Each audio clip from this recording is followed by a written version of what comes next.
क्या ऐसा कोई तरीका है जिसके द्वारा ध्यान आसान हो जाए?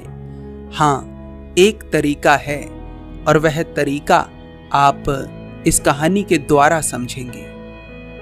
ये कहानी एक ऐसे आत्मज्ञानी की है, एक ऐसे सिद्ध पुरुष की है जिनका शिक्षा देने का तरीका एकदम अलग था। एक बार उन आत्मज्ञानी के पास दो मित्र आते हैं। उन दोनों की अपनी अपनी दो अलग समस्याएं थी। पहले की समस्या थी अत्यधिक क्रोध और दूसरे की समस्या थी अत्यधिक कामुकता से भरे विचार।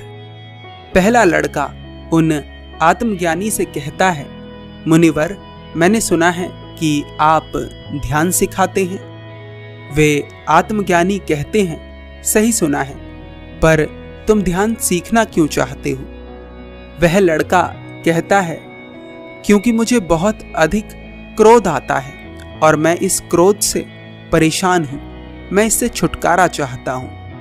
आत्मज्ञानी कहते हैं, फिर ध्यान का क्रोध से क्या संबंध? क्रोध एक अलग चीज है और ध्यान एक अलग चीज, तुम इन दोनों को जोड़ क्यों रहे हो? वह लड़का कहता है, क्या ध्यान के द्वारा क्रोध समाप्त नहीं होता?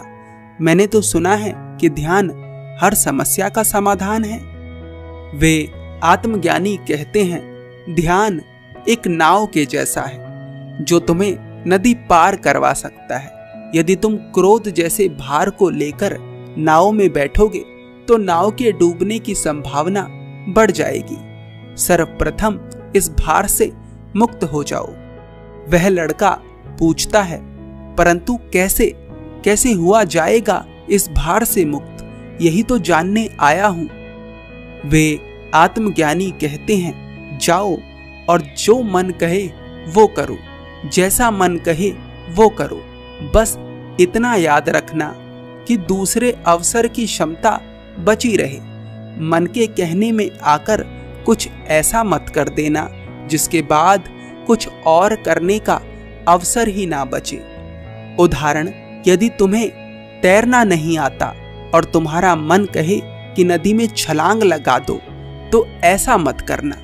बाकी मन कहे क्रोध करना है तो खूब जमकर क्रोध करो। जितनी बार मन कहे उतनी बार क्रोध करो। लड़का तो उन महात्मा की बात सुनकर बहुत चौंकता है और सोचता है कि ये कैसा उपाय है? ये तो बहुत अजीब बात है। जिस चीज से मैं छुटकारा पाना चाहता हूं, ये महात्मा कह रहे हैं कि मैं वही करूं और जितनी बार मन कहे उतनी बार करूं। वे महात्मा दूसरे लड़के से पूछते हैं, तुम बताओ, तुम्हारी क्या समस्या है? लड़का कहता है कि मेरे भीतर हर समय काम वासना ही चलती रहती है। वे महात्मा कहते हैं, तो समस्या क्या है? जाओ और काम वासना में लिप्त हो। जितना मन करे उतना लिप्त हो, जितनी बार मन करे उतनी बार लिप्त हो। मन को रोको मत। मन जितना चाहे उतना काम वासना में इसे लिप्त हो जाने दो। वह दूसरा लड़का पूछता है, परंतु महात्मन, इससे होगा क्या? क्या इससे मैं काम वासना से मुक्त हो जाऊंगा? वे महात्मा मुस्कुराते हैं और कहते हैं, निसंदेह जो तुमने पकड़ा हुआ है उसी को तुम छोड़ सकते हो। अगर तुम ये स्वीकारना ही नहीं चाहते कि मैंने काम वासना को पकड़ा हुआ है, या फिर तुम हर बार काम वासना में ऐसे लिप्त होते हो जैसे वो कोई बुरी चीज है, लेकिन भीतर ही भीतर उसमें रस लेते भी रहते हो, तो इस तरह से तुम्हारा काम वासना के प्रति आकर्षण कभी समाप्त नहीं होगा। मैं सत्य कहता हूं, तुम जाओ और जितनी बार तुम्हारा दिल करे वैशाल्य जाओ, उसमें पड़े रहो। काम वासना में जितना मन करे उतना लिप्त हो। एक समय के बाद जब तुम पूरे हृदय से काम वासना में लिप्त होते रहोगे तो तुम्हें उसकी व्यर्थता नजर आएगी, और जब किसी चीज की व्यर्थता हमें नजर आ जाती है तो हम उससे ऊपर उठ जाते हैं। मैं जानता हूं तुम दोनों के ही भीतर ध्यान की प्यास है और बुद्ध होने की क्षमता भी है, पर यह क्षमता तभी उभर कर सामने आएगी जब तुम उन चीजों की व्यर्थता देख लोगे जिनमें अभी तुम्हें कहीं ना कहीं रस आ रहा है। क्रोध करने में मनुष्य को रस आता है, इसीलिए वह क्रोध करता है। क्रोध करने के बाद उसे हल्का महसूस होता है, इसीलिए वह क्रोध करता है। अभी तक जिसने क्रोध की व्यर्थता को नहीं देखा है, वह कभी भी क्रोध से मुक्त नहीं हो सकता। जो व्यक्ति काम वासना में लिप्त होने की व्यर्थता को नहीं देख सका है, वह काम वासना से ऊपर नहीं उठ सकता। तो ये सूत्र है, इसे समझो और अपनाओ।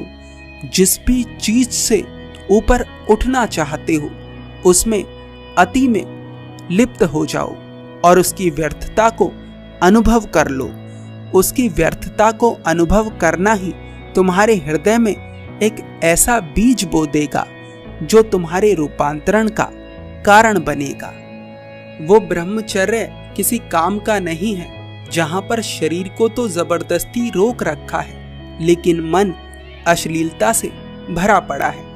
वह मुस्कुराहट किसी काम की नहीं है जिसके पीछे क्रोध छिपा पड़ा है। सिद्धार्थ ने अति में सुख और समृद्धि देखी, इसीलिए वे बुद्ध हो सके। डाकू उंगली मालने अति में पाप कर्म करे, इसीलिए वह संबोधि को प्राप्त हो सका। तो जब तुम किसी चीज को स्वीकारते हो और उसे अति में कर लेते हो और उसका अनुभव कर लेते हो कि यह कार्य व्यर्थ है, जीवन भर भी अगर मैं इसे करता रहूं तब भी मैं पूर्ण नहीं हो पाऊंगा, तब तुम उस चीज से ऊपर उठ जाते हो और वहां से शुरुआत होती है एक नई यात्रा की। ध्यान उसी के लिए आसान है जिसने जीवन भर की चीजों की व्यर्थता देख ली है, जिसने देख लिया है कि यहाँ करने जैसा कुछ नहीं। उसी को ध्यान में रस आता है, उसी के लिए ध्यान आसान बन जाता है। जिसके भीतर अभी भी इच्छा है किसी सुंदर स्त्री को पा लेने की, जिसके भीतर अभी भी इच्छा है अत्यधिक धन प्राप्त कर लेने की, जिसके भीतर इच्छा है कुछ पा लेने की, कुछ कर लेने की, कुछ बन जाने की, उसे ध्यान में रस नहीं आएगा। तो समाधान क्या है इस समस्या का? सबसे पहले जो तुम्हारा मन करना चाहता है उसे अति में कर लो। बस इतना ध्यान रखना कि ऐसा कुछ मत कर लेना जिसके बाद कुछ करने का अवसर ही ना बचे। उदाहरण, आत्महत्या।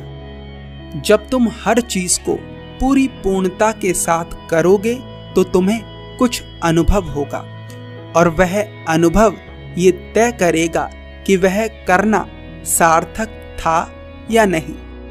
उसके बाद तुम जीवन की वास्तविकताओं को देखोगे और तुम्हारे भीतर स्वाभाविक ध्यान के प्रति आकर्षण पैदा होगा और फिर तुम्हारी यात्रा शुरू होगी। बस इतना आसान है। अब कुछ जरूरी जानकारी। इस कहानी को सुनकर कोई भी व्यक्ति अपने ब्रह्मचर्य का नाश ना करे, या फिर अगर कोई किसी साधना में है तो अपनी साधना में बाधा ना डाले। ये कहानी उनके लिए है जिन्होंने अभी तक कोई शुरुआत नहीं करी है किसी साधना की या ब्रह्मचर्य की। तो अगर आप कहीं नहीं हैं तो ये कहानी आपके लिए सहायक हो सकती है। धन्यवाद।